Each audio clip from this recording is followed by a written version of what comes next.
Haleluya, haleluya. Naitwa Kevin Bagaile ndani ya nchi hadi Mapinga, na hapa nipo na mwanadada. Huyu ni Mrs. jamani, ni Mrs. nani vile? Mrs. Aureus George. Okay, jina lako kamili?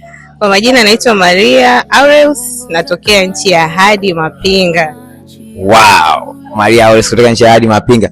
Wewe hapa nchi ya hadi ukija ukiwa kanisani tu, kitu gani kinakuvutia? Kitu kikubwa ambacho kinanivutia ni muda wa praise and worship. Kwa kweli ule muda nabarikiwa sana sana, na nikikosa kuja kanisani huwa naumia sana, kwa sababu najua sijamwabudu Mungu ipasavyo. Nchi ya hadi, unafikiri kitu gani ambacho mtu anaweza kaa anakikosa kwa kutofika nchi ya hadi? Amina. Kitu kikubwa ambacho kiukweli mtu anakikosa kwa kutofika nchi ya hadi ni mambo ambayo yanapatikana hapa. Kwanza kabisa, imagine kila siku tunasoma neno. Hicho ni kitu kikubwa sana. Tunakula chakula cha rohoni. Kwa hiyo kama uko mbali, karibuni sana Mapinga, nchi ya hadi, na Mungu atakubariki na utabarikiwa sana.